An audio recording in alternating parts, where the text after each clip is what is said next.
Praise God. So kanina ay doon tayo sa Malakinog.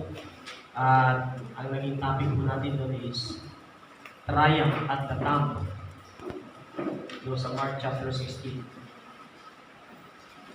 At napakasarap pag-aralan ng muling pagkabuhay ni Jesus.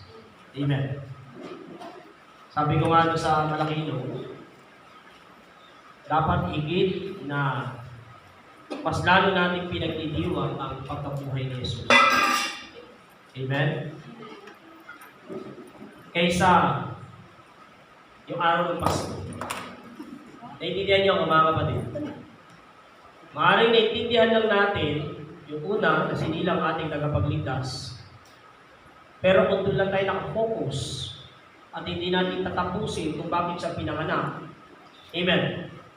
Hindi lubos na nagiging malalim sa ating mga buhay ang ginagawa po natin para kay Jesus. Pero itong pagkabuhay ni Jesus ay isang sabihin natin, kamangha-manghang pangyayari. Amen. Lahat ng tao pwedeng isilang, tama? Naunawaan niyo ko. Pero hindi lahat ng namamatay ay pwedeng mabuhay mo. Hello? Only Jesus. Amen. Ang nakaranas ng pagkabuhay na muli. After 3 days, si Jesus Christ ay muling nabuhay. Sabi ko nga doon sa Malakilong, basahin ko lang yung conclusion na sinabi ko sa kanila. Sa conclusion na po tayo. Doon po sa kabila. So the resurrection of Jesus Christ is the most significant event in human history. Tama? Christianity is based on the resurrection of Jesus. Alam ba natin yan, mga kapatid? Christianity is based on the resurrection of Jesus. Hindi tayo basta papasok lamang sa isang ganitong uri ng gawain kung hindi natin alam na meron palang salvation mula sa pagkabuhay ni Jesus. Amen. So ngayong umaga, sa 1 Corinthians chapter 1 verse 15, ang ganda ng binasa natin ng scripture, siguro nasundan niyo yung kanyang mga nabasa. Pero verse 20, yung gusto ko pong basahin sa ating lahat. So ngunit sa katunayan, si Kristo'y muling binuhay. At ito'y katibayan na muling ang bubuhayin ang mga patay. Napansin nyo? Ganda ng sinabi ni Paul. Sa katunayan, si Kristo ay muling binuhay. Sabi mo nga sa katabi mo, binuhay. Binuhay. At ito rin daw ang katibayan na muling ang bubuhayin ang mga patay. Tignan po ninyo, pumunta po kayo ng cemetery. Sabi ko nga, ang traditional ginagawa ng mga Christian, katulad natin, pagka ganitong muling pagkabuhay. Pupunta po sila sa tabing dagat, tama? Niintay nila yung pagbubukal ni Wayway. Sabi ko, parang mali yung atmosphere. Di ba yung mga babae na nagpunta sa libingan ni Jesus, doon sila naghintay ng pagbukal ni Wayway. Di ba dapat doon tayo sa cemetery magpagbukal ni Wayway? Sometimes ay marami po ang nagiging traditional na lang yung kanilang pagkilala sa muling pagkabuhay ni Jesus. Pero hindi talaga lubos na nagiging malalim o hindi naiintindihan ng gusto ang muling pagkabuhay ni Jesus. Amen. So, itong araw nito is a special day in the hearts of believers around the world. Sabi mo nga sa katabi mo, special day. Special day. Kung wala sigurong pandemic, ang tao, makikita nyo, wala. Puro outing. Diba? Nasa na ngayon yung mga mahilig mag-outing na hindi po punta ng church. No choice sila. Kailangan nilang si church na lang muna. No? Today is a special day in the hearts of believers. Alam niyo, special day sa atin dapat ang muling pagkabuhay ni Jesus. Amen. It is the day that we celebrate the glorious resurrection of our Lord, the very foundation of the Christian faith. Amen. The very foundation of the Christian faith. Alam niyo, wala pong saysay itong ginagawa natin kung ating pinaglilingkuran ay hindi muling nabuhay. Amen? Mamaya tatalakayin po natin yan. And today is the day we celebrate the fulfillment of God's promises to redeem us back to Him.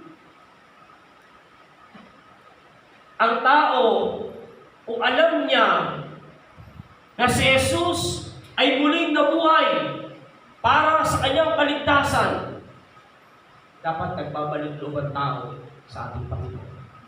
Naunawaan niyo ako, mga kapatid? Ulit tatanungin ko kayo, nagbalik loob naman tayo kay Lord. Ang tao, kung naiintindihan niya ang resurrection ni Jesus, at dahil doon ay niligtas siya ng ating Panginoon, dapat nagbabalik loob siya. Nagbalik loob siya sa ating Panginoon. Amen. Kasi hindi madali o walang sino man sa atin dito ang maaaring kayanin yung ginawa ni Jesus sa krus ng Kalbaryo. Tama? Wala sino man dito. Walang sino man sa atin ang pwedeng magmalaki na mas mahirap yung ginagawa natin ngayon sa church kaysa sa pinagdaan ng hirap na ginawa ni Jesus sa krus ng Kalbaryo. Amen? Kaya nga di ba dapat sa paglilingkod kay Lord walang reklamo? Hindi mo nga sa katabi mo walang reklamo. Hindi talaga tayo dapat magreklamo. Kasi ang totoo, mas mahirap yung ginawa ni Jesus kaysa sa ginagawa natin sa kasalukuyan. Amen? So we are privileged to be able to look back on the events of the first Easter morning. Alam nyo, isang pribilehe po yan sa atin. Amen. Balikan natin yung mga ginawa ni Jesus. Ano ba yung ginawa ng Panginoon sa atin? Nare-record nyo ba yan sa inyong mga isip, mga kapatid? Minsan ba pagka naalala mo yung ginawa ni Jesus, napapaluha ka ba? O nakukonsensya ka ba? O sabihin natin nararamdaman mo ba yung revelasyon kung bakit ginawa ni Jesus yon para sa iyo? It is privilege para sa atin, mga kapatid. It was the day that began with much doubt and despair. Kasi itong taga-Corinto, meron silang pag-aalinlangan sa ginawa ni Jesus. Meron silang pag-aalinlangan na ang mga patay ay hindi na muling bubuhayin. Kaya kung bakit ito tinapik ni Paul sa mga taga-Corinto para maliwanagan sila na kung bakit si Jesus ay namatay at muling nabuhay para ito maging katibayan ng lahat ng mga namatay para kay Jesus ay muling mabubuhay. Palakpakan natin ang Panginoon.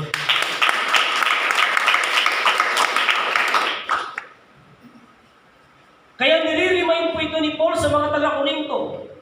So, Apostle Paul reminds us that the doctrine of Christ, resurrection from the dead is vital and foundational doctrine. Anong panamak? Gaano ka kagaling makipagdebate kung hindi mo alam ang totoong foundation ng doktrina ng pagkabuhay muli ni Jesus? Amen.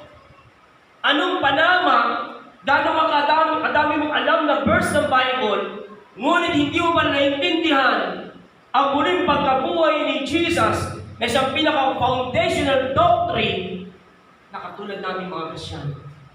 Amen. Kasi ang totoo, mga kapatid, magwawakas yung buhay natin dito. Amen? Kayong pangalan, di ba? Dami-dami na nating naiisip. Dami-dami na nating mga kabalisahang nararamdaman sa ating mga sarili.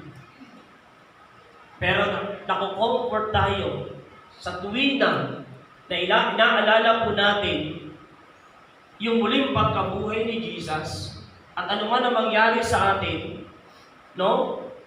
Lahat ng mga tumawag kay Jesus, lahat ng mga totoong nanampalataya kay Jesus, kahit mawala siya dito sa mundo, ay muli siyang bubuhayin ng Panginoon. Amen. Kaya nga sabi ni Paul, kung ang buhay lang daw dito, ang gusto natin kay Jesus, tayo na yung pinakakawawang tao. Hello? Kaya nga, hindi tayo naglilingkod kay Jesus para lamang maging maaluan tayo sa buhay na ito. Hello? Tama? Yung buhay lang ngayon. Hindi tayo naglilingkod kay Lord para lang makaranas tayo ng kagaanan sa buhay na ito lamang. Kundi, kaya tayo naglilingkod kay Jesus dahil hindi lamang sa buhay na ito inaasahan natin, maging sa pagkakaroon natin ng buhay mo. Amen? Palakpakan natin ang Panginoon.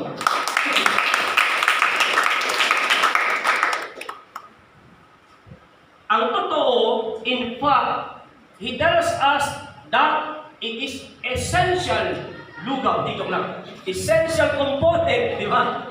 No. Essential component of the gospel grace. Ito po'y, sabihin natin ito po ay essential na bahagi ng salita ng biyaya ng ating Panginoon. Amen. Kaya mapapansin po natin, no, si Paul, he proceed to offer proof that Jesus indeed raised from the dead. Amen. Kaya dami ngayon mga nagsasabi, naalala ko niya, nanonood ako ng Jessica Soho, mayroong patay na talaga siya.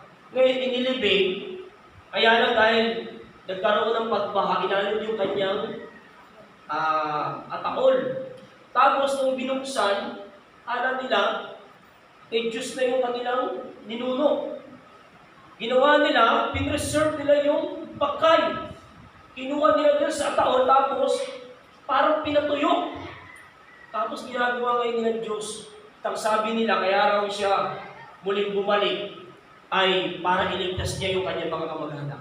Napansin niyo? Pero hanggang ngayon, matigas siya. Hindi siya muling nabuhay. Kaya siya pinubuhat. Kaya siya dinadapitan. Kaya tinawag yun sa Department of Health. Delikado yun kasi merong sakit na makukuha doon. Kasi patay yun eh. Tama? Nakunawa niyo ako? No, mga kapatid? Pero si Jesus, makita po natin, si Paul, he proceed to overprove that Jesus indeed raised from the dead. Apparently, there were some members of the church in Corinth, yun yung sinasabi ko, who doubted the truth of the resurrection of the Lord Jesus. No? Kaya itong chapter na ito, Paul is writing to remind them that the resurrection is essential to salvation. Amen? Yung pagkabuhay ni Jesus ay kailangan sa kaligtasan.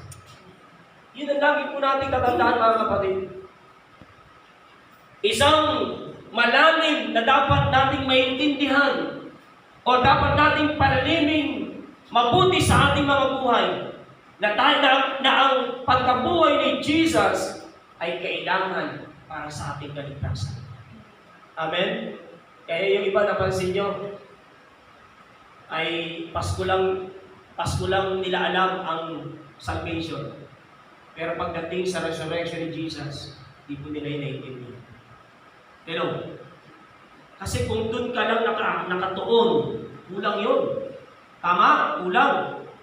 Kung doon ka lang nakatuon sa pagsilang ni Jesus, kulang. No? Or kung yung kamatayan ni Jesus, naintindihan mo lang ay binayaran lang yung kasalanan, kulang pa din yun. Dapat pumunta ka pa rin doon sa muling pagkabuhay ni Jesus dahil yun ang kailangan ng ating kaligtasan. Amen? So, resurrection is essential to salvation and to any hope of heaven in an effort to awaken the Corinthians believer to the importance of the resurrection. Kaya nga mahalaga, minsan binabaliwala po natin yung salvation na tinanggap natin mula kay Jesus. Hello? Napaka-importante maunawaan natin kung gaano kahirap, kung gaano kasakit, kung gaano kabigat, kung gaano kahiya-hiya yung pinagdaanan ni Jesus sa krus ng Kalbaryo. Amen? Sinampal, dinuraan, binugbog, sinipa, sinaksak, hinampas, pinako. Pansin nyo, inanimura, ang daming mga hirap na pinagdaanan ni Jesus. At hindi po ito nagtapos yung ginawa niya para sa atin. Amen? Siya ay muling binuhay ng Diyos para malaman natin na yung Diyos na ating pinaglilingkuran ay siya ang totoong kaligtasan ng buhay natin. Amen? Hindi sayang. Kaya huwag tayong masyadong mabalisa. No? Kung dito lang kung sa mga bagay lamang dito sa mundo. Sa halip, kahit anuman ang pinagdadaanan natin pagsubok dito sa mundo, lagi natin iisipin, si Jesus ay muling na buhay at buhay ngayon magpakailanman. Amen? Tingnan natin yung bigger assumption. No? If there was no resurrection from the Lord, tignan po natin, pag walang resurrection nangyari kay Jesus from the dead, no? If there was no resurrection from the dead, then we have no foundation. Wala tayong pundasyon. No? Sa ating ginagawa, sa ating paglilingkod sa Diyos, anong foundation na meron tayo? Diba sa bahay? Anong unang ginagawa sa bahay pagka bubuo ng bahay? Ano unang ginagawa? Poste. Tama? Nakakita na ba kayo ng bahay na walang poste? Wala pa naman. Ginagawa ko ng mga panday ay cross locking tawag nila doon pagka walang poste. Ano kaya ang pwedeng mangyari kung ang isang bahay walang poste? Walang foundation. Tama? The same din sa atin. Kung walang foundation tayo, no? Bilang mga naglilingkod kay Jesus, alam niyo, mahina po yung ating ginagawa para sa Diyos. Amen? Napakadali nating matangay, napakadali nating mag-iba, napakadali po nating mawasak, kaunting pagsubok, aayaw, kaunting pag-uusik, aayaw. Bakit? Kasi walang foundation. Hindi mo naiintindihan yung muling pagkabuhay ni Jesus. Amen? Sabi niya sa verse 12 at verse 13, sabi ng Biblia, ngayon kung ipinapangaral namin si Kristo yung muling nabuhay, bakit sinasabi ng ilan sa inyo na hindi nabubuhay muli yung mga patay? Verse 12, verse 13, kung totoo yan, lilitaw na hindi muling binuhay si Kristo. Marami nagsasabi. Kaya nga, di ba, iloloko, binibiro natin yung mga iba. Pagdating na Sabado, patay daw si Jesus. Nung araw ng bata kami, pag sinabing Sabado di Gloria, bawal gumala sa gabi. Bakit? Kasi naghahari daw ang kadiliman. May aswang daw na lumalabas. Sa takot, siguro dahil natatay mga magulang natin nung araw, ayaw na kami gala ng gala. Di kami gagala. Siyempre, sino ba namang di matatakot, minalabas sa mga aswang. Tsaka tikbalang, sabi po ng mga matatanda nung araw. Hindi ko alam kung totoo yun. No? Pero alam ko, sabi ko, panakot lang ito ng mga magulang namin nung araw. Bawal kang masugatan, hindi gagaling. Tama ba ako, mga kapatid? Bawal kang tumala, baka makaksidente ka dahil patay si Jesus. Yan ang minulat sa atin nung araw. So walang foundation. Napansin niyo mga kapatid? Walang foundation. Kaya nga, if there was no resurrection from the dead, then we have no foundation. So Paul remind us that if there is no resurrection from the dead, then Jesus did not rise again. If He is dead, then everything we believe in come crashing down around us. Diba? Babagsak lahat. Walang mangyayari. Hindi magiging consistent yung ginagawa po natin para sa Panginoon. Wala kasi yung foundation. Tama, naunawa niyo mga kapatid. So then our life is a farce. Pag sinabi natin farce, comedy or komedya. No, yung daanan ng buhay natin, di ba? Parang nakakatawa. Hindi mo katabi mo kung nakakatawa yan. Di ba? Parang ganun lang. Pupunta ka sa church, nakakatawa lang. Parang walang foundation. Nakakatawa lang yung paglilingkod mo kay Lord. Sisimba ka sa linggo, susunod hindi. Simba ka sa linggo, susunod na taon na ulit pagbabalik mo sa church. Nakakatawa lang. Naunawaan niyo ako mga kapatid. Parang gano'n lang, walang foundation. Kasi nga hindi yung iba hindi naiintindihan. No na ang patay ay muli bumuhay. Amen. So, and we are among the greatest of fools. Diba? Parang sabi natin mangmang. To have ever walked upon this planet. Para tayong mga zombie. Nagano-gano na tayo dito sa daanan, sa church. Diba? Para tayong mga zombie dito, para tayong mga fools. Mga mangmang. Parang wala tayong alam. Kasi nga walang foundation. Kaya hindi lumalalim. Kaya hindi lumalago sa Panginoon. Why? Walang foundation.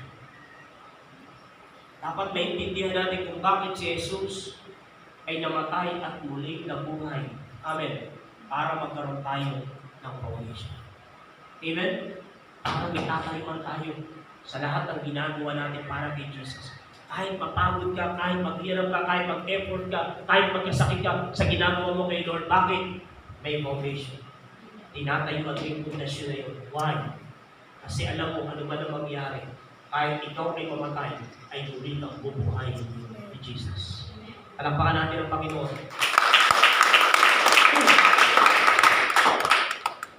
Kaya nga binibiro ko yung anak ko eh. Sabi ko ako, pag may pera ako, binibili ko agad. Kung ano gusto kong bilhin ko. Bakit? Eh, hindi naman pera ang pundasyon ko eh. Pero hindi ko sinasabi na masama maraming pera. No? Pero kung hindi nyo na kailangan ng pera nyo, pwede nyo na bibigay sa akin. Joke lang. Hindi ko naman sinasabi masama yan. Wala akong problema dyan.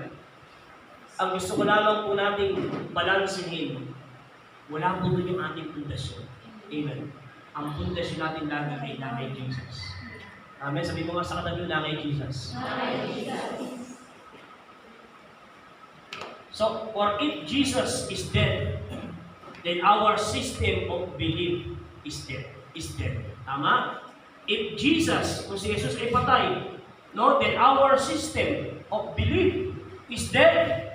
Our foundation have crumbled beneath us, and we might as well go home right now. Pag sinabi natin crumble, parang, ano ba tawag yan? Parang tulog-tulog ba? Parang wasak-wasak? No? No? Yung foundation natin parang dibag, di ba? No? Sa ibaba lang natin. No? Of course, di ba? Uwi lang tayo na wala. Kaya ngayon po, marami nag-church para pag-uwi, parang wala lang. Hello? Di ba dapat pag nag-church tayo, salamat kay Lord. Naka-receive na naman ako ng revelation ng Panginoon. Amen? At gano'n. Isa parang wala lang, pupunta ka sa church, parang wala. Hindi ka excited. Di ba? Hindi ka masaya. Para tayong mga komedyante lang dito sa loob ng simbahan. Di ba? Patawa tayo ng patawa. Hello? Yun ang malungkot. Yung isa sa bitter assumption is no foundation. Pag walang resurrection from the dead, of course, then we have no foundation. then we have no faith. Walang pananampalataya. Sabi po ng verse 14 to 16, at kung si Kristo hindi muling binuhay, walang kabuluhan ang aming pangangarap at walang katuturan ang inyong pananampalataya. Kung ganoon, lilitaw na kami mga sinungaling na saksi ng Diyos.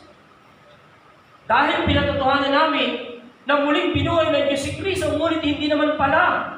Kung talagang walang muling pagkabuhay ng mga patay, kung hindi muling binuhay ang mga patay, hindi rin muling binuhay si Kristo. So kung hindi muling binuhay si Jesus, no? If there was the resurrection from the dead, then we have no faith. Ano silbi ng faith natin? Bakit pa tayo mag-pray? Di ba? Wala na pala tayong aasahan. Hindi tayo makakaranas ng mga miracle ng Panginoon. Kasi wala rin palang kabuluhan yung ating faith. Naunawaan niyo ako mga kapatid. Yung ating paniniwala, wala rin palang kabuluhan. Wala rin palang katuturan yung ating pananampalataya sa Diyos. Kung hindi muling binuhay si Jesus mula sa mga patay. Amen? So makita po natin the great apostle moves to paint an even more sobering portrait of how things would be if Jesus were indeed dead today. Meron po tatlong bagay. He tell us three areas that are truly of base. If Jesus is dead, our preaching is vain. Wala rin kabuluhan yung aking pangangaral sa inyo. Bakit nyo ba papakinggan? Ama? Bakit nyo pa iintindihin yung sinasabi ko? Kung hindi pala muling binuhay si Jesus, sabi ni Paul, our preaching is vain. Walang kabuluhan.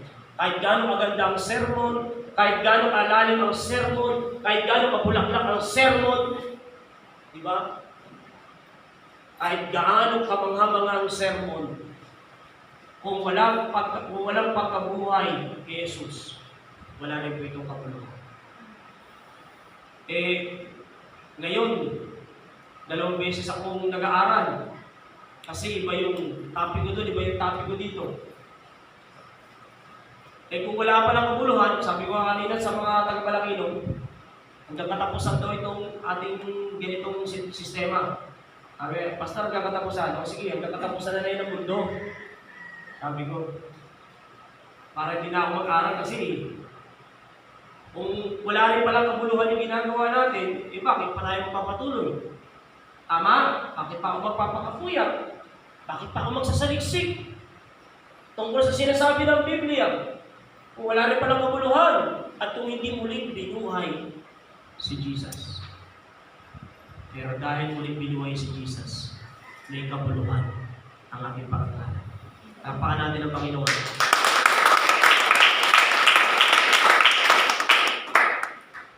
Our preaching is vain. Our faith is vain. Ang ating pananampalataya wala rin kabuluhan. We are false witness.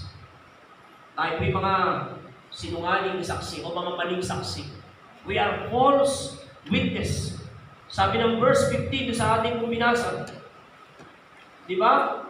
Sabi ni Paul, kung ganoon, lilitaw na kami mga sinungaling na saksi ng Diyos. Dahil pinatotohanan namin, sabi niya, na muling binuhay ng Diyos si Kristo. Ngunit hindi naman pala kung talagang walang muling pagkabuhay ng mga patay. So we are false witness. Hindi na natin kailangan ipakilala si Jesus. Di ba? Kadalasan nga pag ako'y nagtuturo sa funeral service o tinatawag natin necrological service, ito yung ginigiit natin. Especially pag namatay katulad natin Christian. Hindi good night, but goodbye. Amen? Hindi defeated, but victory. Alam ba natin yan mga kapatid? Dahil napagtagumpayan na natin lahat ng hirap dito sa mundo.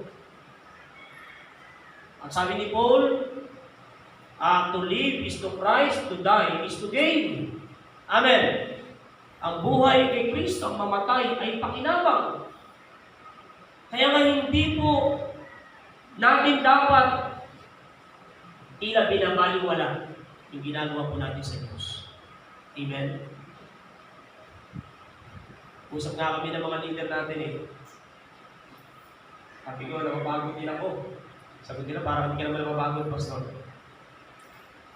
Sabi ko, di ba lang ako mapagod para kay Lord? Amen? Di ba lang tayo maghirap para kay Lord? Kasi meron namang muling pagkabuhay.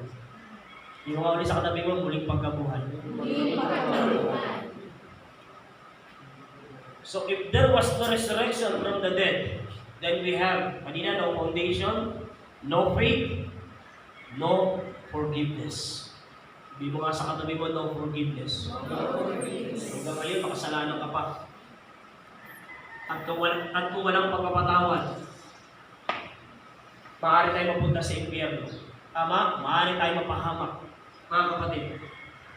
Sabi ng verse 17, at kung hindi mo rin binuhay si Kristo, kayo'y nananatili pa sa inyong mga kasalanan at walang katuturan ng inyong pananampalataya. Nananatili pa tayo sa ating mga kasalanan. Ano sabi ng Biblia? Ang kabayaran ng kasalanan ay kamatayan. Not just separated from God, but separated from the grace of God. Amen. Yun ang mahirap. Pag hindi walang sinabi natin walang pagkabuhay, nananatili pa rin sa atin yung kamandang ng kasalanan. Ano sabi ng Biblia? Sa may verse, just chapter 15. Tingnan mo sandali ha. Matatandaan ko pa. Verse 55. Sabi ng Biblia, nasaan o kamatayan ang iyong tagumpay? Nasaan o kamatayan ang iyong kamandang?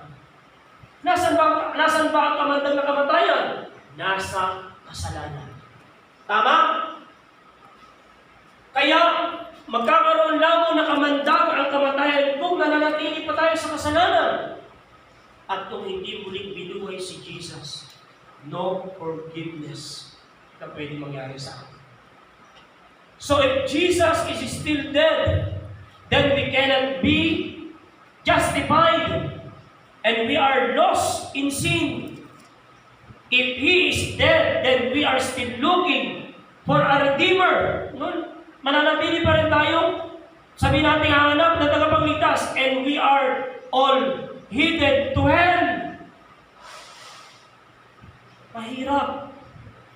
Mga kapatid, kung walang pagkabuhay na ginawa si Jesus, we cannot be justified. Hindi mga sa katabi mo, justified. Tayo makapakatiran, Lord. Hindi ba ako pumunta ng langit? Hindi ko makapakatiran. Walang patawad, walang kapatawad ng kasalanan, punta ka rin sa impyerno. Hindi tayo ma-justify. Amen.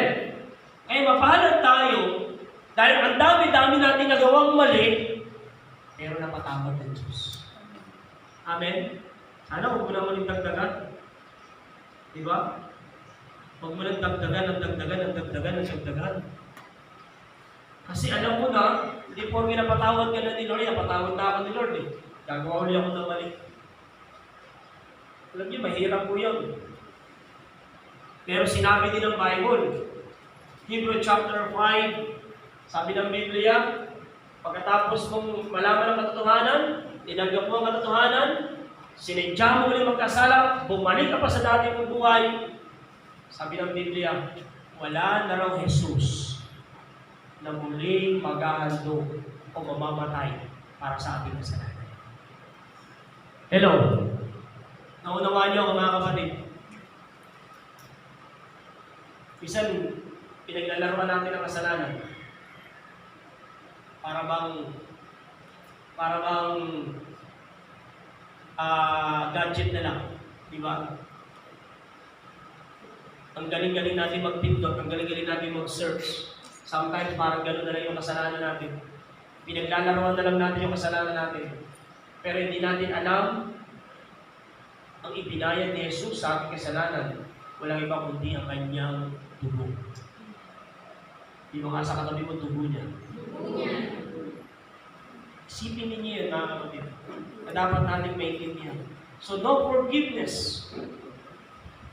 So, if there was no resurrection from the dead, then we have no future.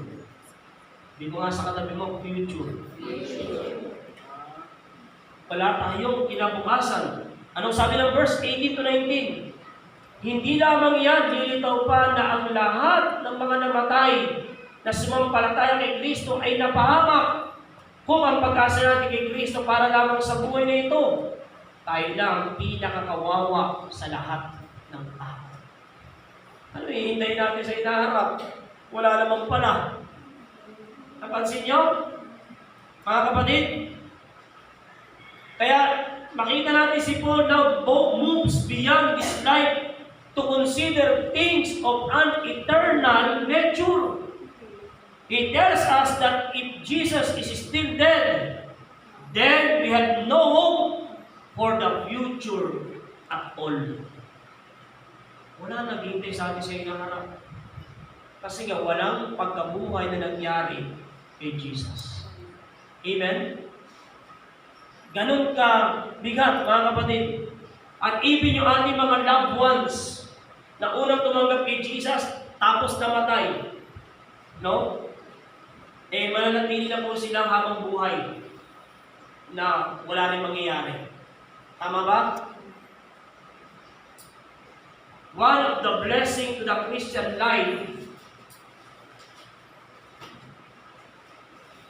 is knowledge that one day we will participate in a reunion in heaven, which will include all those we have known and loved who knew the Lord Jesus Christ. However, Paul tells us that if Jesus did not rise from the dead, then everyone who dies is forever lost. Ako ay marami na po akong kilalang malapit nating kaibigan ang namatay, no, na kumilala kay Jesus. Ano kung hindi pala totoo na walang binuhay si Jesus? Yung mga nakuna sa atin, no, na mga naging malapit na tao sa atin. At even tayo, mga kapatid, pag tayo pinamatay, forever lost tayo. Habang buhay na tayong wala. Amen? No? At kung ang buhay lang dito, we have lived our lives in vain. Kung ang buhay lang dito, na meron tayo ngayon, ito'y walang kabuluhan. Mga kapatid, Paul is saying that if Jesus did not rise from the dead, then every child of God has wasted his or her life in living for Jesus. Nagsasayang lang po tayo, mga kapatid, ng buhay. Amen. Kung ang ating Panginoong Yesus. But, makita po natin, no, Paul did not stop writing with verse 19. Hindi po siya tumigil sa may verse 19. Napansin nyo? Siyempre may verse 20. So, Paul did not stop writing with verse 19. No? In verse 20, makikita po natin, no? Stand like a majestic lighthouse pointing the way to hope, safety, and salvation. So may verse 20. Sabi mo nga sa katabi, may verse 20. Merong verse 20 na sinabi si Paul. Ano sabi ng verse 20? Ngunit, sa katunayan, si Kristo'y muling binuhay at ito ang katibayan na muling ang bubuhayin ang mga patay. Palakpakan natin si Jesus. Now, ano po yung blessed assurance? Kanina, bitter assumption. Ano naman yung blessed assurance na meron tayo? O, si Kristo ang unang taong muling nabuhay mula sa pagkamatay. Kaya tinatawag siya ni Pablo na pangunahing bunga sa mga natutulog. Dahil muli siyang binuhay, lahat ng mga Kristyano ay muling mabubuhay. Sila ang magiging bunga, magiging mga huling bunga. Tayo po yun. Si Kristo yung unang bunga, tayo po yung mga magiging huling mga bunga. Naunawaan niyo ako, mga kapatid. Si Kristo ang unang bunga, na mula sa pagkakatulog ay muling binuhay. Tayo naman yung mga magiging huling mga bunga na kasakaling tayo po'y makatulog. No? O sa oras ng pagsimba. No? Tayo po ay makatulog. Ibig sabihin, mawala dito sa mundo. Kaya nga hindi good night eh. Ay, hindi goodbye. Good night. Amen? Laging good night. Tayo naman daw, sabi po ng verse 23, ngunit ang bawat isa ay may kanya-kanyang takdang panahon. Tingnan po niya, si Kristo ang pinakauna sa lahat. Pagkatapos, ang mga kay Kristo sa panahon ng pagparito niya. At darating ang wakas kapag naibigyan na ni Kristo ang kaharian ng Diyos Ama, pagkatapos niyang malupit ang lahat ng paghahari, pamahalaan at kapangyarihan sapagkat si Kristo ay lubusang mapasuko ang kanyang mga kaaway. Tayo po yung mga magiging huling bunga ng huling pagkabuhay ng ating Panginoon. Amen. Isang magandang balita yan sa ating lahat. Amen ba ron, mga kapatid? Kaya nga hinihintay na lang natin dito ngayon ay ang huling pagbabalik ni Jesus. Amen? Dahil alam na po natin, si Kristo ay namatay, at si Kristo ay muling nabuhay, at si Kristo ay muling patay. Ito parang kanta yun, di ba? Si Kristo ay namatay, Kristo ay muling nabuhay. Parang kanta yun, no? No? Ano yung blessed assurance, mga kapatid? Of course, in verse 20, our foundation is firm. Our foundation is firm. Matibay yung ating pundasyon. Amen. Matatag yung ating pundasyon. The bedrock doctrine of our faith. Pag sinabi natin bedrock, alam ko yan ng mga engineer. No, especially mga gumagawa ng mga building. Nakita niyo yung mga nagbabaon ng mga tawag dyan, mga pilote. Nagbabaon ng mga poste. Sa bago magtayo ng building, bago nila yan tigilan, kailangan matumpok na nila yung pinaka-bedrock. Yun yung pinakamatigas na lupa sa pinakailalim bago nila itayo ang building. Napansin nyo?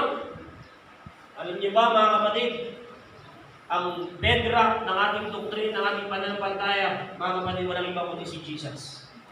Jesus lives in Christianity stand as the only valid means whereby a lost sinner can reach the God of heaven. Amen. So the important things is that you've got a strong foundation before you start to try to save the world or help other people. Ito yung mahalagang bagay. Yung nakuha mo yung matatag na pundasyon. Amen. Na ngayon masasabi mo ngayon sa ibang tao, no? Mga kapatid, na kaya silang iligtas ni Jesus. Amen. Masasabi mo talaga ng harap-harapan na yung lahat ng tao ngayon na naghahanap ng kaligtasan ay pwede mo lang sabihin sa kanila, why? Kasi nga, meron ka ngayong matibay na pundasyon. Amen. Yun po ang mahalaga. Bago ka magsimula at subukan, paano masabing maliligtas mo ang mundo kung walang strong foundation ka pinangahawakan? Hello? Paano mo masasabi sa iyong pamilya, Nanay, tanggapin niyo si Jesus? Paano niyo masasabi kung walang strong foundation? Amen. Si Jesus, ang pinaka-strong foundation po natin na ating pinangahawakan sa kasalukuyan. Mga kapatid, tandaan po natin, any structure must have a strong foundation. Tama? Any structure, kailangan meron siyang matibay na pundasyon. The cornerstones anchor the foundation. For some reason, the cornerstone that we choose to begin with we never change. Amen. Kailangan talaga ng isang matibay na pundasyon. Amen. No? Even yung mga cornerstone, no, na naka-anchor sa foundation, kailangan talaga ng isang matatag at matibay na pundasyon na meron po tayo. Amen? Kaya nga sa kaligtasan, walang sabit eh. Hello? Kailangan mo talagang sabihin sa kanila. Kailangan mo ikwento sa kanila. Kailangan mo ipaintindi sa kanila kung ano meron tayong pinangawakan sa buhay na ito. Amen? So, because if you have a strong foundation, no, katulad nito ng ating Panginoon, then you can build or rebuild anything on it. Kahit yung mga makita mo ng mga Christian bumabagsak, pwede mo silang sabihan ulit. Amen? Kasi matibay ang iyong pundasyon. Amen? Pwede mo silang palakasin. Pwede mo silang i-encourage. Amen? Kasi alam mo matatag ang iyong pundasyon. Tama? Hindi mo pwede na mahina ang iyong pundasyon tapos magpapalakas ka ng iba. Magpapatibay ka ng iba. Hindi po ganon. Kailangan, para mapatibay mo rin ang iba, kailangan alam mong matibay din ang iyong tinatayuan. Amen? Kasi pagka ganun po tayo, mga kapatid, maraming tao, no, ang maniniwala po sa atin. Amen? Di mo nga sa katabi mo, maniniwala sa iyo. Kaya ulitin ko sa inyo mga kapatid, wala sa pangalan ng church ang ating foundation. Ang ating foundation walang iba kundi na kay Jesus. Palakpakan natin ang Panginoon. Yung iba, naghahanap ng mga church na maganda. Baka nandun yung aking foundation. O naghahanap pa ng comfort kasi may food. Marami pong kakilalang Kristyano, mga kapatid. Lumilipat sila sa mga simbahan na maraming artista. Dito maraming artista rito. Lola Marila, artista eh. Maraming mga celebrity. Gusto nila aircon. Gusto nila maganda yung pasilidad. Sabi ko, nandun ang pundasyon mo. Wala kay Jesus. Amen. Ang unawaan niyo ako mga kapatid. Aanihin mo naman yun. Kung ang tinuturo naman ay sablay. Tama?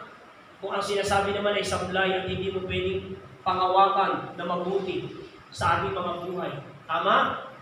Kung malayo, kung hindi naman si Jesus Christ ang nagiging sentro ng foundation ng ating buhay. Aanihin mo naman yun. Oo nga, nakaramdam ka man ng paginawahan. Kaya lang yung foundation mo, mahina. Or wala kang foundation.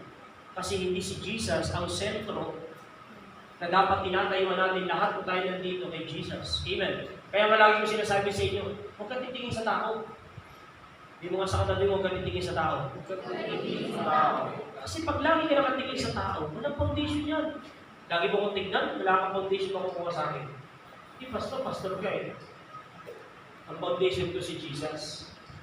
Hindi rin kayo ang foundation ko. Unawaan niyo ako mga kapatid. Kung kayo titignan ko, baka wala na ako dito. Tama?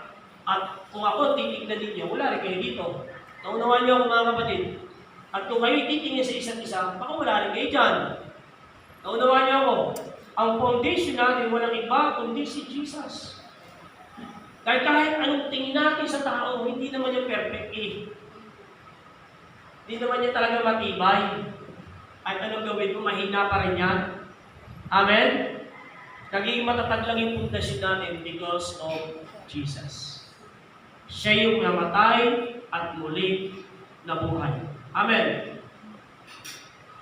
So, tandaan mo natin, but if you have got a weak foundation, you can't build anything. You can't build anything. Kaya kahit sa ministry, mga kapatid, kahit sa ministry, pag hindi si Jesus ang ating foundation, yung sarili mo ang iyong foundation, hindi magiging magbunga ang ministry. Naunawaan niyo ako mga kapatid, only Jesus ang ating matibay na pundasyon. Hindi pa kayo minsan tatakayan. Halimbawa, kung ikaw ay naghahawak na ng ministry, bakit hindi nagiging magbunga? Bakit hindi nagiging maayos? Kasi mababaw yung pundasyon mo. Mahina ang tinatayo mong pundasyon. Baka yung sarili mo lang ang pundasyon mo. O baka naman, sa tao ang iyong pundasyon. Kaya ka nagiging masigasig kasi nakatingin ka sa tao. Dapat kay Jesus. Amen. Unawaan niyo ako mga kapatid. Kasi pagdating naman ng panahon, yung ministry natin isusulit natin sa Diyos. Tama? Hindi kay pastor. Hindi kay sister. No, hindi sa bawat isa sa atin. Kay Lord tayo magsusulit. Kaya nga, if you got a weak foundation, you can build anything. Kahit anong gawin natin, mga kapatid, magiging mahina din yung ating tinatayo. So build a strong foundation, and you can reach even the most unthinkable heights. Amen? Even the most unthinkable heights. Kaya nga, tingnan po ninyo, bakit maraming tao, ganun siya ka-agresibo, kahit mataas na tao, kahit professional na tao, hindi siya natatakot sabihin ang tungkol kay Jesus. Kasi alam niya, matibay yung kanyang tinatayo. Amen? Magagawa natin lahat. Mga kapatid, naniniwala ako, mas magiging anointed ka magpaawit, mas magiging anointed ka mag-gitara, mas magiging anointed ka na magsayaw, mas magiging anointed ka na tumulong sa church, mas magiging anointed ka na gumawa ng mabuti sa kapwa. Why? Kasi matibay ang reputasyon. Palakpakan natin ang Panginoon.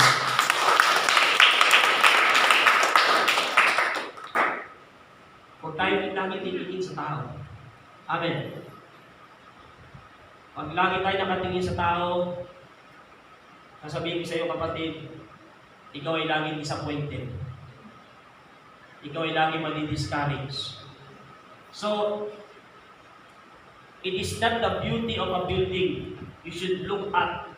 It's the construction of the foundation that will stand the test of time. Amen? Hindi kagandahan, no? It is not the beauty of a building you should look at. It's the construction of the foundation that will stand the test of time. Ayun, dami na natin diba magsubok sa buhay. Tama? Pero bakit matatag ka pa rin? Kasi ang pundasyon mo, si Jesus. Amen? Kahit anong ganda ng building, pag mahinang pundasyon, walang kwenta. Ano sabi ng Matthew chapter 7, verse 24 hanggang 27? Diba? Kung nakikinig at nagsasaruwa ng salita ng Diyos, matutulad siya sa isang taong matalino, nagtayo ng kanyang bahay sa ibabaw ng bato. Tama? Dumating ang unos, mananatili kung siya nakatayo. Amen? Ganun din tayo mga kapatid. Pag tinatayuan natin si Jesus, anumang test of time, amen, mananatili po tayo magkakatayo. Naunawaan niyo mga kapatid? Ano po ba yung blessed assurance? Kanina, our foundation, our firm foundation, our foundation is firm. Pangalawa, our faith is genuine. Di mo nga sa katabi mo, genuine. Di ba? Totoo yan. Di ka naniniwala kung ano-ano. Di ba? Ang pananampalataya hindi yung kay sira-sira. Di ba? Yung may kanta kay sira-sira. Totoo yung faith natin. Di ba? Our preaching has power. Our faith is real. And our witness is true. Kasi totoo yung ating faith. Amen? Hindi tayo naglulukuhan. Hindi po tayo nagbubulang-bulahan dito. Di ba? Hindi ko kayo binubola. Hindi nyo rin naman ako binubola. Di ba? Pag sinabi ko sa inyo na overcomer ka, siyempre, sasabihin ko, siyempre, Pastor, may faith tayo kay Lord eh. Tama? Naunawaan niyo mga kapatid, may pananampalataya tayo kay Jesus. Totoo yung ating pananampalataya kay Jesus. So Jesus lives, and we stand vindicated in our faith and in our claims concerning Him. It is not waste of time to trust Jesus. It is not waste of time to trust Jesus. Amen. Hindi po tayo nagsasaya ng oras. Tama? Na magtiwala kay Jesus. It is not exercise in vanity. No, in the one called Jesus, He lives, and because lives, our faith lives also. So genuine faith will produce genuine changes in our lives. Genuine faith will produce genuine changes in our lives. Pag totoo yung faith mo, mga kapatid, totoo rin yung pagbabago ng buhay. Tama? Di mo nga sa kanila, totoo. Totoo. Totoo talaga. Hindi nagkukunwari ka lang, hindi ka nagtatago. Diba? Kahit anong mangyari, hindi totoo. Totoo yung pagbabago kasi nga totoo yung pananampalataya kay Jesus. Amen. Kaya yung iba, sabi nila, naniniwala na sila kay Jesus. Ba't nagbabago yung buhay? Hindi sila naniniwala. Kasi kung naniniwala sila kay Jesus, totoo rin na nagbabago ang buhay nila. Amen? E naunawaan niyo ako mga kapatid. Huwag tayong gaya-gaya lang. Pag nakataas ang kami ni sister, taas ka rin ang kamay. Di ba? Pag lumuhod si sister, luhod ka din. Pag si brother, pumapalang ko, palakpakan din. Huwag pong gaya-gaya lang. Dapat totoo. Amen? Di mo nga sa katabi mo, magpakatotoo ka. Pag pumunta ka sa church, dapat totoo. Amen? Hanggang sa paglabas mo, dapat totoo yung pananampalataya natin kay Jesus, because genuine faith will produce genuine changes in our lives. So a genuine faith is not perfect faith, but a faith willing to be perfected. Tama? A genuine faith is not a perfect faith, but a faith willing to be perfected. Naunawaan niyo ako mga kapatid. Ang totoong pananampalataya, hindi po yan perfect faith, but faith willing to be perfected. Amen? Talagang gusto mo maging perfecto. Di ba? Gusto mo talagang maging katulad ng Panginoon. Amen. Amen ba mga kapatid? Gusto mo talagang gayahin si Jesus. Kaya pag nung nagpapako si Jesus, di magpapako ka din. Joke lang. Para magpapako kayo. Talagang gagayahin natin kung anong meron pang buhay si Jesus. Amen. Si Jesus ba nagtitiktok? Ay, mga kapatid. Si Jesus ba nagtitiktok? Hindi, di ba? Si Jesus ba nagsisiossi? Di ba hindi? Si Jesus ba nag-ML? Si Jesus ba tumataya ng wedding? Hello? Si Jesus ba nagmumura? Si Jesus ba inggitero? Hindi, di ba? So, kung talagang totoo yung ating faith, of course, but a faith willing to be perfected. Amen. Dapat talagang maging perfecto sa harapan ng Panginoon. Hindi man madali, kahit mahirap, basta nagsisikap pang gawin. Amen. Kahit na pinupulaan ka na, binubuli ka na, sige lang. Tuloy mo lang yung pagbabago. Amen. Tuloy lang natin. Alam niyo, sa una lang naman yan eh. Tanungin niyo si brother ko. Sa una lang magagaling yung mga mangbubuli na yan. Pastor ka na, praise the Lord. Diba? Ikaw, si Lucifer, di joke lang. Minsan gagalit tayo pag tinatawag tayong pastor. Sa una lang yan, kahit naman ako nung una, marami rin ako narinig, ikaw naman yung dating luko-luko. Ikaw naman yung dating babaero, ikaw naman yung dating ganito, ganyan. Okay lang yun. Tapos sabi niya, pastor ka na, praise the Lord, pastor na ako. Kahit di ba ako pastor nung araw. Hindi totoo po yan. Ang dami akong narinig ng pangit na salita. Pero lahat yun, binulong ko lahat. Walang pride. Di ba? Hindi mo pride pa eh. Hindi mo. Nagsimba lang naman ako. Ayun, lulukin mo lang. Pag nilulok mo lahat ng sinasabi ng tao, bukas pangalawa, tignan mo, may pagbabago na nangyari. Amen! Palakpakan natin ang Panginoon. So mga kapatid, genuine faith is when you believe in something that you can see. Genuine faith is when you believe in something that you can see. Hindi mo nakikita pero naniniwala ka. That is genuine faith. Amen? Naniniwala po tayo may Diyos. Amen. Diba? Naniniwala po tayo may Diyos. Amen. Sino po naniniwala na Diyos natin na nasa loob ng church?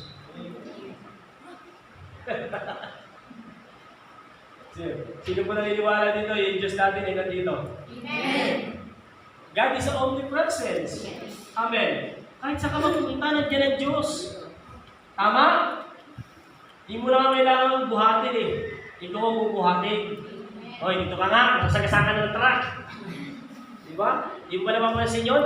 Tinatapik ka pa ganun. Ako, naalala ko nun eh, nagtatrack and field ako, eh dahil ako yung nag-church na, pata-pata pa ako, wala pa akong vision nun. Sagasaan ako ng truck, ano yung sister. Nasagi ako ng malaking truck, kakainin ako na ilalim ng gulong. Napalundag na lang ako. Napapraise the Lord ako, praise the Lord. Puro gas-gas to. Dala ako sa ospital. Pinatigil ako ng tatay ko, huwag mo na mag-marathon. Mamamatay kasi ginagawa mo. Alam niyo mga kapatid, kahit hindi mo nakikita, amen, kung naniniwala ka na meron Diyos, that is genuine faith. Amen? Hindi mo kailangan lagyan ng larawan. Di ba? Hindi mo kailangan yun. Hindi mo kailangan gumawa ng hulugan. That is genuine faith. Di ba? Hindi mo yung kailangan. Hindi mo kailangan magsuot ng cross na may image. Cross lang, pwede na. Gusto nyo ba maglagay tayo ng cross dito, may image? Si Jelly Papako natin. So, natin damit ng puti kasi si Jelly. Parang nawala. Natakot yata yung Pako. So, genuine faith is when you believe in something that you can see. Genuine faith means holding nothing back. It means putting every hope in God's fidelity to His promises. Genuine faith means holding nothing back. It means putting every hope in God's fidelity to His promises. This is genuine faith, a living confidence in the goodness of God. That is genuine faith. Amen? Namumuhay ka na meron kang kumpiyansa, di ba? Sa kabutihan ng Panginoon. Parang wala lang, di ba? Uy, pumunta kang bulkan. Okay lang yan. Di ba? Sabi nga, tinanggal ko na ngayon damit ko sa bag ko eh. Dahil hindi na pupunta kang bulkan. Amen? Dapat naiintindihan natin lagi, no? It is not great faith, but true faith that saves. And the salvation lies in the faith, but in Christ, in whom faith, trust. It is not measure of faith, but sincerity of faith, which is the point to be considered. No? Yung genuine faith, it is not great faith, but true faith that saves. And the salvation lies not in the faith, but in Christ, in whom faith. Naunawaan niyo ako mga kapatid. So, it is not measure of faith, but the sincerity of faith, which is the point to be considered. Nabako, wala na. Mahirap pala pag ko. So, hindi lamang, ano kanina? Our foundation is fear. Our faith is genuine. And number 3, our forgiveness is accomplished. Hindi mo nga sa katabi mo, accomplished. Sino naniniwala dito na patawad na siya ng Diyos? Palakpakan natin ang Panginoon.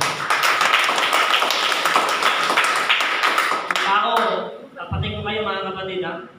Ang tao, matagal talaga sila makalimot. Totoo lang. Kung yung utang, madaling makalimutan. Pero yung sama ng loob, matagal na makalimutan. Pag may utang, di ba, araw wala lang, uy, may utang pa. Ulo?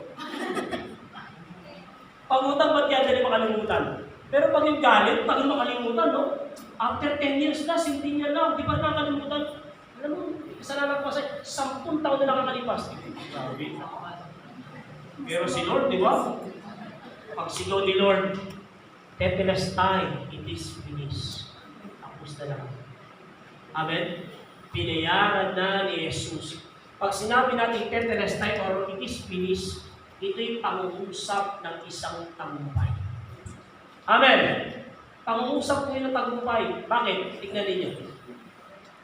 Ang salitang Tetelestai or it is finished, maraming beses po yung ginagamit kahit saan. Halimbawa tayo, tapos na yung ating service. Sabihin natin, Tetelestai, ibig sabihin tapos na yung service natin.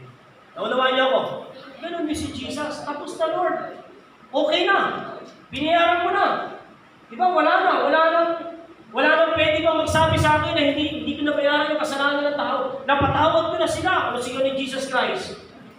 Ama, patawarin mo sila, hindi nila alam ang kanilang ginagawa. Napansin niyo, mga kapatid? Our forgiveness is accomplished. Because He lives, we are no longer lost in sin. But we have been delivered by His blood and have been justified by His life. Tignan ninyo. Now, all our sins have been washed away as far as the last is from the west. As the east is from the west, we have been forgiven and we have been redeemed. Hindi ka maliligtas kung hindi ka napatawad sa kasalanan mo. Tama, mga kapatid? Hindi. Umulan? Salamat. No? Franz, yung Mercedes mo, mabasa. Hindi po tayo masasabing ligtas kung hindi napatawad ang ating mga kasalanan. Parang ganito lang yan eh. Di ba sa kulungan, may mga nabibigyan ng pardon. Hindi sila pwede makalaya kung hindi sila nabigyan ng pardon. Naunawaan niyo mo. Ganon din tayo, mga kapatid. Hindi ka mabibigyan ng eternal life kung hindi ka nabigyan ng pardon ni Jesus. Amen. Kung hindi napatawad yung ating mga kasalanan. Forgiveness is a divine miracle of grace. No? Forgiveness is the divine miracle of grace.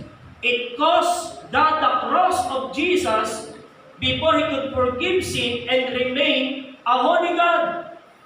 When once you realize all that it cost God to forgive you, you will be held as in vice, constrained by the love of God.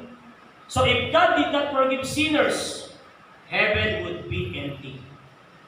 Alam niyo ba yun? Pag hindi po tayo napatawad ng Diyos, walang laman ng langit.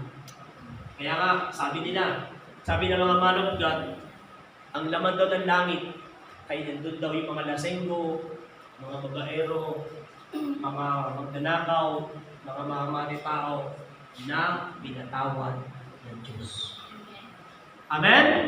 Hindi mo nga sa katabi mo, pinatawad ka na ng Diyos. Pinatawad ka na ng Diyos. Isipin natin, dami natin nagawa pala, sabi ko nga kanina. Pero ang dali niyang kalimutan, di ba? Ang dali niyang alisin sa atin. Forgiveness is God's way. Holding on to the offense is not His way. Forgiveness is God's way. Holding on to the offense is not His way. Hindi po yun paraan ng Panginoon. Di ba yung mga, di ba tayo, dami ng mga tao, hindi nakahawak yung mga offense natin. Di ba? First offense, second offense, third offense, fourth offense, di ba? Big offense, forever offense. Di ba? Hindi nila kakalimutan. Kaya alam niyo mga kapatid, ako, ang totoo kung kilala niyo ako dati, mapagtanim ako ng sama ng loob ng araw. Totoo yun. Kahit sa tao, hindi tayo mag-iwan, okay lang sa akin. At meron din ako mamatay, hindi tayo mag-iwan. Pero nung na-born again ako, masama pala yun. Sabi mo nga sa katabi mo, masama yun. Mahirap pag hindi ka magpatawad. Para kang ibon, makakulong, nakakalipad ka, kaya lang, doon na sa 4 na sulok. Di ba? Kahit kumanta ka ng, I believe, I can fly, yung palatin sa loob ng kulungan, di ba? Kahit sabi mo, I believe, I can fly, ito palatin. Totoo yun. Lahat ng hindi marunong magpatawad, nakakulong pa rin siya. Pero yung taong nagpatawad, nakalaya na po yun. Amen? Kaya kasalanan na ng isang tao kung hindi ka magpatawad. Kasalanan mo na yan. Kasi tayo nga pinatawad ng Diyos eh. Amen? Kung na lagi natin pinagbabasihan, bakit ba natin lagi pinagbabasihan? Yung pagpapatawad ng Diyos sa atin. Kasi yun ang standard. Yun ang tama. Huwag mo gayahin yung, yun, isang taon ka bago mo pinatawad, isang taon di bago kita patawarin. Huwag mo gayahin yung ibang tao. Gayahin mo yung ginawa ni Jesus sa atin. Kahit gaano kadami yung kasalanan, di ba napatawad po tayo? Amen. Napatawad po tayo ni Jesus. Kaya nga, forgiveness is the giving, no? And so, the receiving of life. When God forgives, He at once restores. So, forgiveness is the giving. And so, the receiving of life. Tignan po ninyo yung mga tao ng kapatawad. Di ba? Nagbigay ng pagpatawad, tumanggap ng pagpapatawad. Tignan ninyo yung tsura niya. Di ba? Makita niyo. Yung iba, mararamdaman mo, alam niyo na nararamdaman ko pagkatao, di ba magpatawad? Oo. Lagi sinasabi, tapat na po.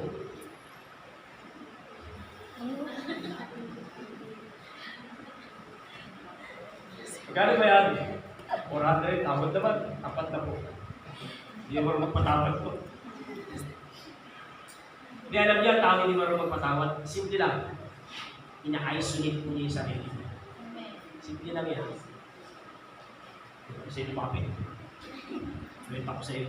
Kahit nag-usap na yan. Plastic pala yun.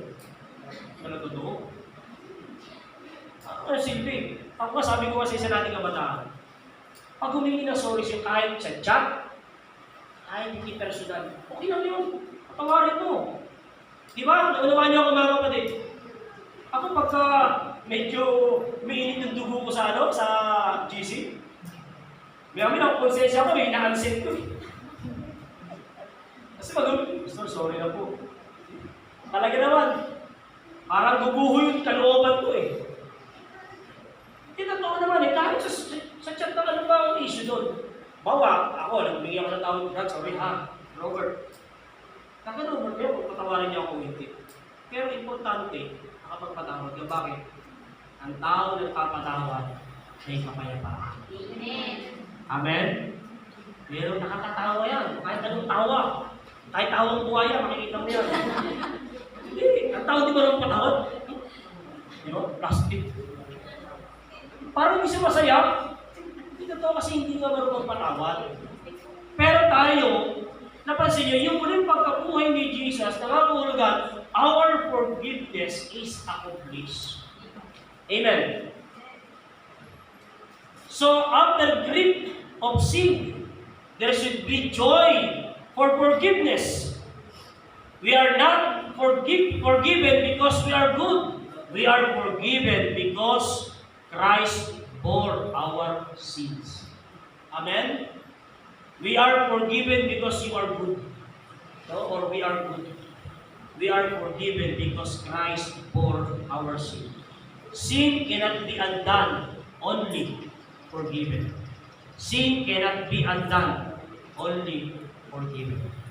Mahalaga ang pagpapatawad na ginawa ni Jesus sa atin. Yan ang dapat natin laging gayahin. At ang gagahin din sa mga nakakausap ng tao. Diba? 2 taon bago magpatawad. Ang gagahin ko. Gayahin mo natin ginawa ni Jesus sa buhay natin. Amen? Amen na rin, mga kapatid? Amen. Sabi nila, hindi naman ako Diyos, pastor eh. Christian ka. Hindi naman ako Diyos eh. Christian ka. Diba, tinanggap mo si Jesus. Tama? Apat yun ang iisipin natin. Born again ka. Hindi ka burn again. Diba? Pang-apat, our future is secure.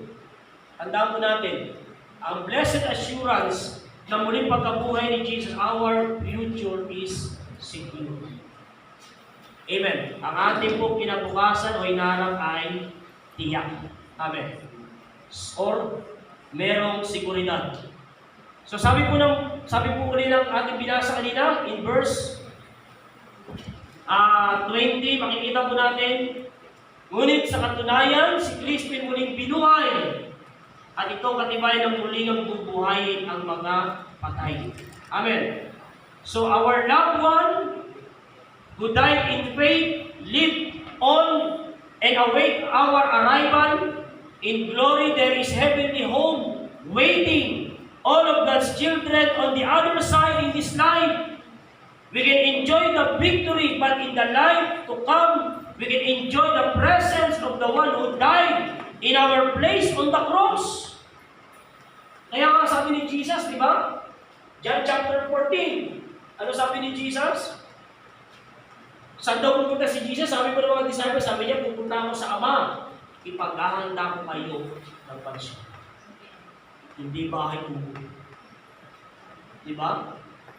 Hindi, ano ba tinatawag dito madalas? Yung mga, parang semi-mansion. Tawag doon, bungalow. Semi-bungalow. Hindi semi-bungalow. Sabi ni Lord, ipaghahanda tayo ng mansyon. Imagine mo, yung itsura mo rin, paghahanda ng mansyon, kung bagay ba yan? Bagay? Bagay po sa atin ang mansyon. Sabi mo nga sa katabi mo, bagay sa iyan. Bagay sa iyan. Alam mo, bagay sa atin. Kung dito sa mundo, pinagkakaitan tayo sa kapirasong lupa na pinagtatayuan ng ating bahay. Sa langit, binigyan tayo ng tamang sukat ng mansyon na kung saan ang tingin sa iyo ay isang royal na tao. Amen? Isang royal ting tao, mga kapatid. Isang royal ting tao, di ba? Meron tugong bughaw. Amen? Di ba? We are chosen generation. Tama po ako. Di ba sabi ng Bible? Bakit? Meron pa namang high priest ang titira sa bahay tubo. Yung sinabi ni Peter, we are chosen generation, royal priesthood, di ba? Meron pa namang ganong klaseng tao na patitira mo sa bahay tubo. Ibig sabihin, iba yung tingin ni Jesus sa atin. Amen. Yun ang paliwanag. Yung ating future ay secure kasi meron na po tayong mansyon sa langit. Palakpakan natin si Jesus. Nagpipintay na lang tayo. Diba? Yung sinasabi ko na bakit tayo nag-church? Bakit tayo nagpapatuloy sa Panginoon? Kasi naghihintay na lang tayo sa pagbabalik ni Jesus. Dadalhin niya tayo sa itinayong mansyon para sa atin. Amen. Hindi ka nandyan para na mag-aksaya ng oras. Hindi pa kasi iniisip. Sisimpa na naman. Hindi ka nandyan dahil nandyan ka lang. Nandyan ka kasi naghihintay na lang tayo ng pagbabalik ni Jesus. Napakamunin natin ang Panginoon.